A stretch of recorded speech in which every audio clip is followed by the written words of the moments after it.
안녕하세요, 롱장입니다. 오늘도 밖에서 인사를 드리는데요, 이 정규 기간이어서 조금 밖에서 많은 시간을 보내고 있습니다. 제가 다니면서 이제 이런저런 뉴스를 찾아보는데 제가 보는 현실과 언론이 다루는 게 너무 달라서 한 몇 가지만 정리를 해서 좀 현실감을 좀 드리고 싶거든요. 한번 말씀드려 볼게요. 정규 강의 접수 기간이 이제 3일이 남아 있습니다. 그래서 필요하신 분들은 링크 통해서 확인을 부탁드릴게요. 뉴스에 이런 얘기들이 나와요. 꼬투리 잡을 마음은 없고요. 대세 상승 아니다. 아니면은 영끌종만으로는 이제 이거 시세를 들어 올리기가 어렵다. 잠깐 반짝 반등이다. 그리고 지방은 여전히 하락 중이다. 요거 제가 말씀드린 거 이렇게 쉽게 찾아보실 수가 있을 거예요. 이런 기사들을 제가 좀 조목조목 반박을 해볼게요. 일단 대세 상승 아니다. 이거는 시청자 여러분들을 무시하는 거예요. 누가 대세 상승이라고 했죠? 대세 상승이라고 얘기한 사람이 없어요. 근데 갑자기 하지도 않은 얘기를 꺼내서 대세 상승 아직 아니다 이렇게 얘기를 하는 거예요. 그러니까 뭔가 자극적으로 보이고 싶은 거죠. 그럼 대세 상승 아직 아니다, 이 영상을 보고 댓글을 보시면 막 욕을 달아놨는데 누가 대세 상승이라고 얘기한 줄 알아요? 지금 도대체 참여자들을 얼마나 무시하시는 건지 모르겠는데, 지난 2년간의 시장을 공부를 조금이라도 하셨다면 지금 갑자기 대세 상승이 온다? 말도 안 됩니다. 시장이 하락한 게 아니에요. 폭락을 했어요. 지옥 같은 시장이었고 집 가진 사람들이 전부 다 날라갔거든요. 근데 대세 상승이 갑자기 어떻게 옵니까? 대세 상승이 오려면은 모든 참여자가 들어와야 되는데 참여자들이 집을 살 수도 없는 구조로 만들어 놨는데 지금 그런 게 가능할 리가 없죠. 그리고 누군가 주장한 적도 없어요. 시장은 본격적으로 회복을 시작하는 단계지 대세 상승 중이 아닙니다. 자, 그리고 영끌족들이 돌아오긴 했지만 역부족이라고 말씀하시는데 이것도 시청자 여러분들을 대놓고 무시하는 겁니다. 왜 그러냐? 여러분 댓글 달아주시면 감사하겠는데 지금 영끌이 되나요? 영끌이 어떤 거예요? 영끌은 여러분 생각하시기에 10억짜리 집 사는데 그래도 7, 8억은 대출 받아야 영끌 아니에요? 그리고 금리도 한 5% 넘어야지 영끌 아니에요? 지금 이게 되나요? 되는지 안 되는지 모르는 분들끼리 얘기를 하니까 그런 얘기가 오가는 건데 지금 영끌이 안 돼요. 그리고 또 영끌이 뭐예요? 집을 여러 채 사는 거예요.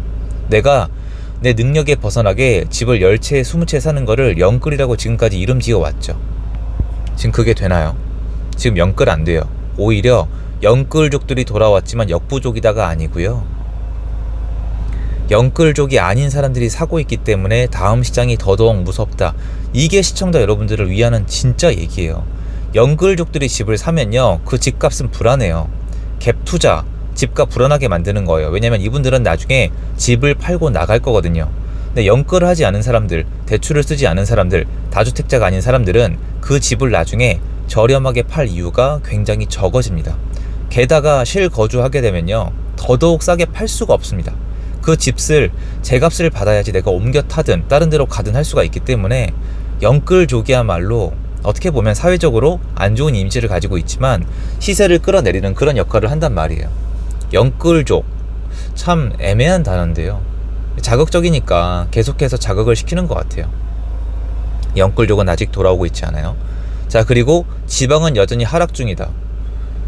매매가는 그렇죠. 제가 지금 지방을 다녀보니까 지방이야말로 사실은 제가 기대한 것들이 일어나고 있거든요. 되게 어이없으시죠?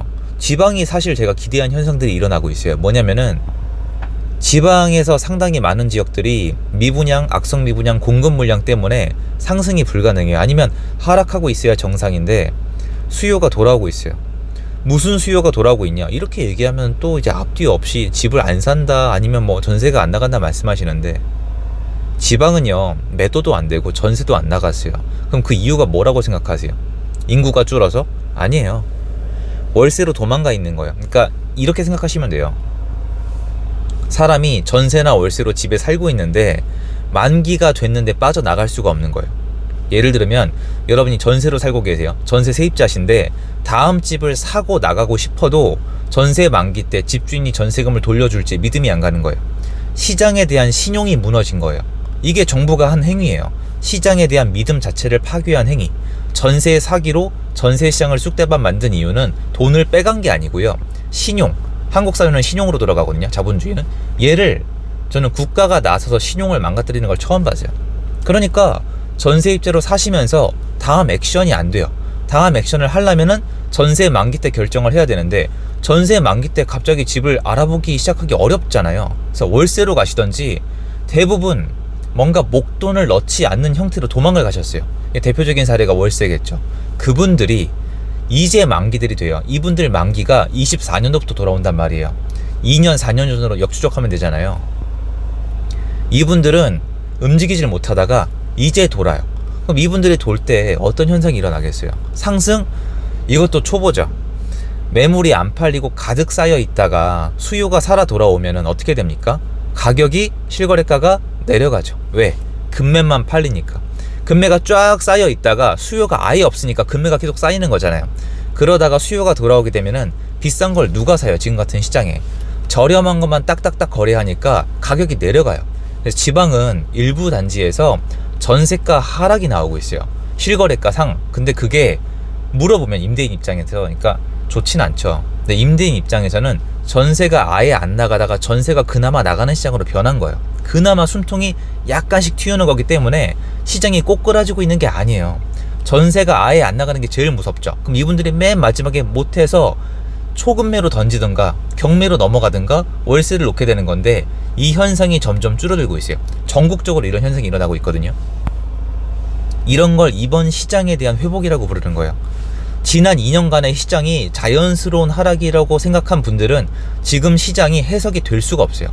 또 거시경제 거들먹거릴 거예요. 어쩔 수가 없거든요. 그분들의 한계예요. 근데 그게 아니라 지난 2년간의 시장은 정말 주택시장 자체를 파괴했어요. 그 수요가 돌아오면서 회복되기 시작하는 게 지금의 시장이란 말이에요. 요건 반박을 하고 그리고 차라리 현실성 있는 걸 말씀을 드릴게요. 지금 제가 영상에서 이미 말씀을 드렸었는데 성동구에 사람들이 굉장히 많이 와 있어요. 강남은 뭐 진작이고요. 강남 뭐 잠실 이런 데 말할 거 없고 성동구가 정말 굉장히 사람들이 많이 오고 계시거든요. 그럼 성동구 바로 옆이 어디예요? 성동구가 되게 커요. 지도를 찾아보시면은 성동구에 붙어 있는 애들이 광진구랑 동대문구예요. 그럼 저라면은 지금 말씀드려도 별 부담이 없거든요.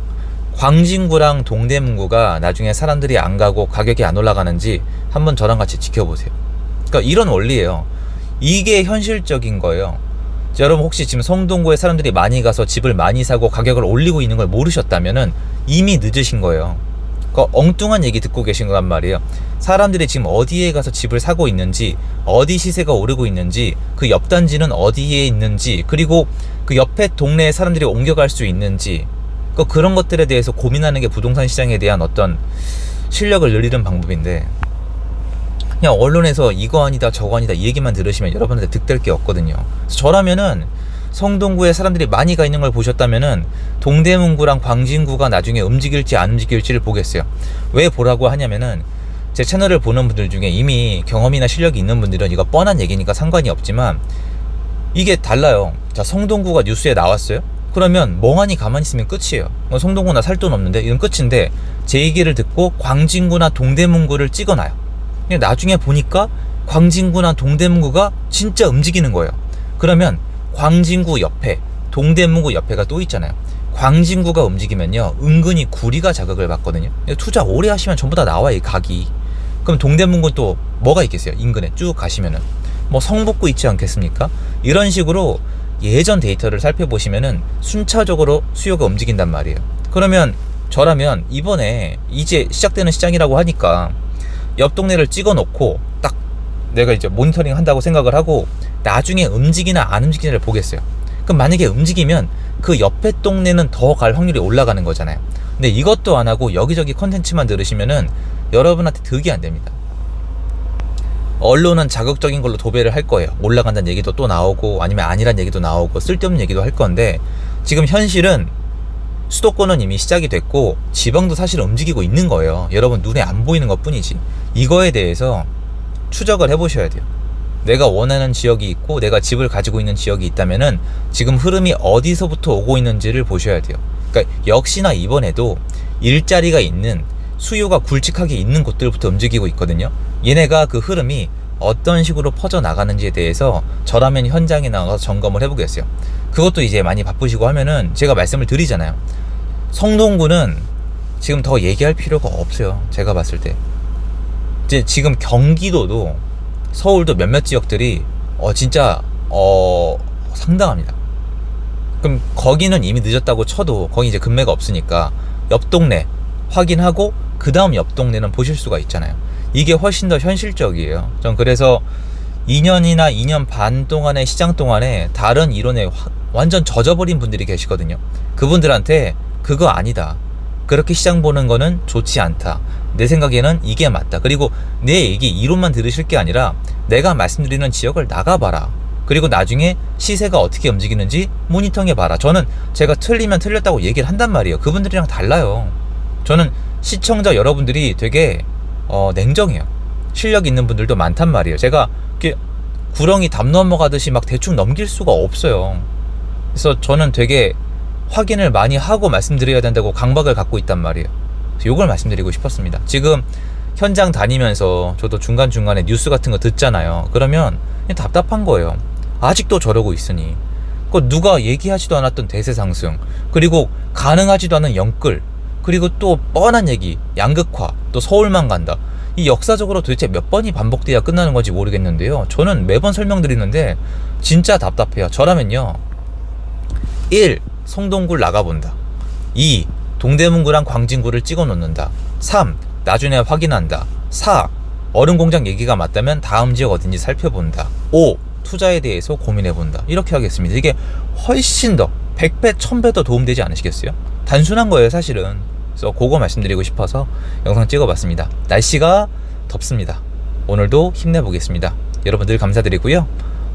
앞으로 더 다양한 모습 보여드릴 수 있도록 하겠습니다. 왜냐면 가능할 테니까요.